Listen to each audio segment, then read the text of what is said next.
আপনি কি একজন লাভার? আপনি আপনার পাখিকে অনেক চেষ্টা করছেন, কিন্তু ডিম দিচ্ছে না, তাই তো? কেন ডিম দিচ্ছে না? কি করছেন? কি ভুল হচ্ছে? এই ব্যাপারগুলো আপনি যদি বুঝতে পারেন, তাহলেই কেবল আপনি আপনার পাখির কাছ থেকে ডিম বাচ্চা পাবেন। এই যে আমার দেখছেন, একটা, দুটা, তিনটা, চারটা, এই চারটা বক্সের মানে খাঁচার মধ্যে দেখেন, শুধু হয়তো নর বাইরে আছে, বাকি সবাই কিন্তু ভিতরে আছে, মানে বক্সের ভিতরে আছে। আপনি এখানেও দেখতে পারবেন, এখানে নর কিন্তু বাইরে আছে, এটা তো নর কিন্তু বাইরে আছে, কিন্তু মাদি প্রত্যেকের ভিতরে আছে।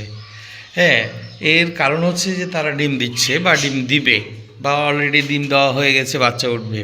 তো আমরা প্রথমেই এইটার দেখি যে আমরা এটাতে কি করতে পারি, কি আছে। এই যে মাদি অলরেডি বেরিয়ে গেছে, এখানে আমরা দেখি, এই যে দেখেন, মাশাল্লাহ, এই যে চারটা ডিম, আশা করি চারটার ভিতরে তিনটা তো ফার্টাইল হবেই। হ্যাঁ, তো ধরে নেওয়া যায় যদি কোনো সময়তে চারটা ডিম দেয়, তাহলে এর থেকে তিনটা ডিম, এর বাচ্চা বের হবে, এটাই স্বাভাবিক। এভাবে এখানেও কিন্তু আছে, আপনার এখানেও কিন্তু আছে। হ্যাঁ, এখানে আপনি দেখেন যে কয়টা ডিম বা বাচ্চা, এই যে মাদি বাড়িয়ে গেল অলরেডি, দেখেন, এই যে এখানেও কিন্তু আছে, দেখেন।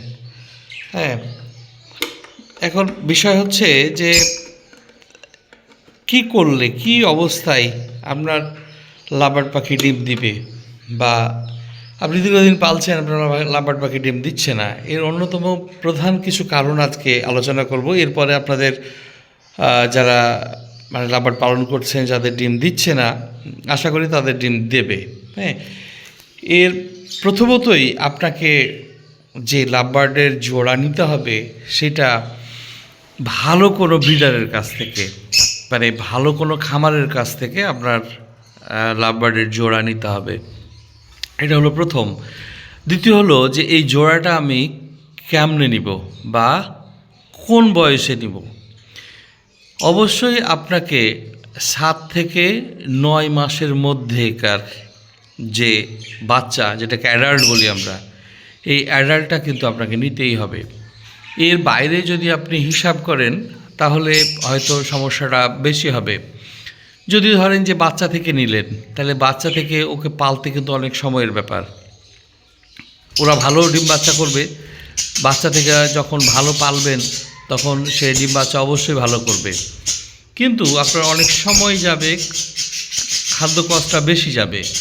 আর আপনি যখন 10 মাস, 9 মাস, 10 মাসের আপনি মানে লাভবার্ড নিয়ে আসবেন, এতে করে যেটা হবে, আপনি তাদের খাবার কষ্টটা কমে যাবে, এবং আপনার বাড়িতে 2 থেকে 3 মাসের মধ্যে তারা সেট আপ দিয়ে দিবে, মানে অ্যাডজাস্ট হয়ে যাবে। এতে করে তার কাছ থেকে আপনি ডিম বাচ্চা কিন্তু দ্রুত পাবেন। এটা হচ্ছে একটা ফ্যাক্ট। কিন্তু অনেকেই আছেন যারা মানে এই দুইটা ব্যাপার করার পরেও তাদের ডিম বাচ্চা দেয় না। তো এর কারণগুলো আবার ভিন্ন হতে পারে।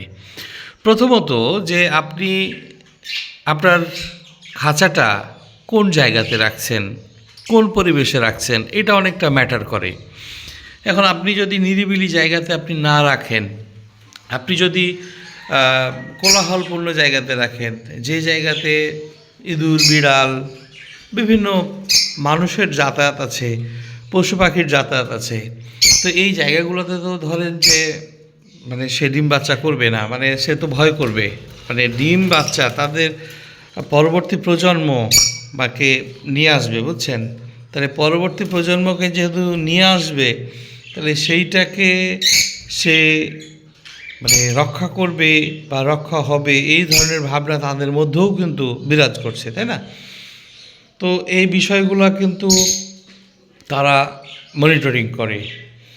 এখন আপনি সেটাও ঠিক রাখছেন যে আপনার নিরিবিলি হয়ে আছে, কোনো সমস্যা নাই, তারপরেও ডিম দিচ্ছে না, তাহলে এর পরের সমস্যাটা কি হতে পারে? তাহলে পরের সমস্যাটা হতে পারে যে আপনি তাদেরকে মানে অ্যাডাল্ট, মানে যার কাছ থেকে নিয়ে এসেছেন, তার কাছ থেকে নিয়ে আসার পরেই হয়তো 2-5 দিন পরেই আপনি বক্স সেট করে দিয়েছেন, এই যে আমি যেভাবে বক্স সেট করেছি এভাবে হয়তো বক্স সেট করে দিয়েছেন, আর আপনি তাদের কাছ থেকে ডিমের আশা করতেছেন। তো এইটা সবচাইতে বড় ব্ল্যান্ডার, মানে সবচাইতে বড় মিস্টেক, ভুল।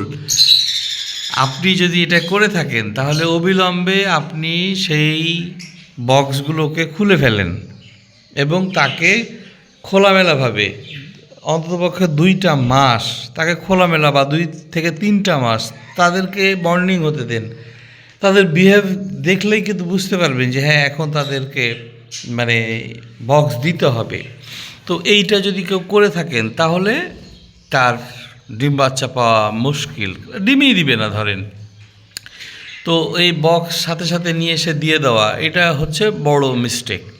এখন ধরেন যে এটাও ভুল করেননি, তাহলেও কেন ডিম দিচ্ছে না?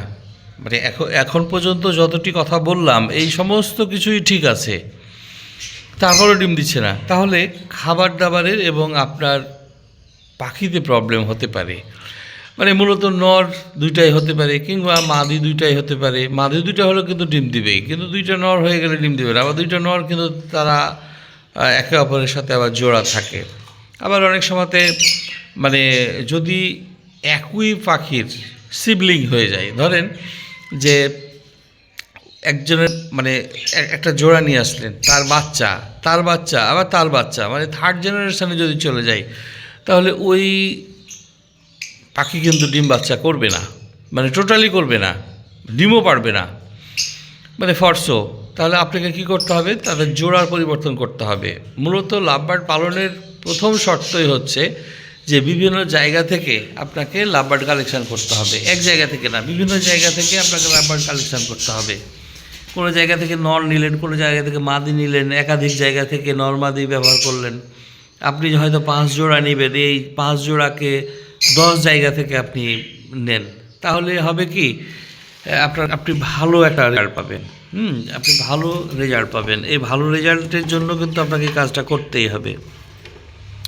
না, এরা ডিম দেয়নি, আশা করি ডিম দিয়ে দেবে। দেখেন কীভাবে মানে ঘর গুছিয়েছে তারা, অতি শীঘ্রই ডিম দিয়ে দেবে। তো এই তো হচ্ছে ব্যাপার। আশা করি মনে হয় ব্যাপারটা বুঝতে পারছেন। এরপরও যদি বুঝতে না পারেন, ডিটেলস আপনি যদি ভিডিও মনে করেন যে দরকার, আরও ডিটেলস ব্যাপারটা বোঝানো দরকার, তো অবশ্যই কমেন্টে আপনি জানাবেন। এখানে আমার ডালিউড এটা, হ্যাঁ, আর ঢুকে গেল ইভিং। তো এইটাতে ভালো একটা আশা, এটার 4টা অলরেডি ডিম পারছে, 3টাতে অবশ্যই মানে ব্লাড চলে এসছে, আমি দেখেছি, চেক করেছি, আজকাল দেখাচ্ছি না, বারবার ডিস্টার্ব করাচ্ছি না। তো মূলত আপনাকে নিরিবিলি পরিবেশে রাখতে হবে এবং আপনাকে কম ডিস্টার্ব করতে হবে। বারবার তাকে যদি ডিস্টার্ব করেন, আপনি দিনের ভিতরে 10 বার ডিস্টার্ব করেন, তাহলে কিন্তু তারা ডিম বাচ্চা করবে না, হ্যাঁ, ডিম বাচ্চা ঢিলে করবে। তো এই বিষয়গুলো মানে অবশ্যই খেয়াল করবেন। আর এই জিনিসগুলো যদি আপনি মানে চেক দেন, তাহলে কিন্তু আপনি ডিম বাচ্চা পাবেন। তো এই তথ্য আপনাদেরকে অনেক বেশি উপকৃত করবে। যদি মনে হয় যে তথ্যগুলো অথেন্টিক, ভালো, তাহলে আমার চ্যানেলটিকে সাবস্ক্রাইব করবেন, লাইক করবেন এবং আমার ভিডিওটি শেয়ার করবেন। ধন্যবাদ।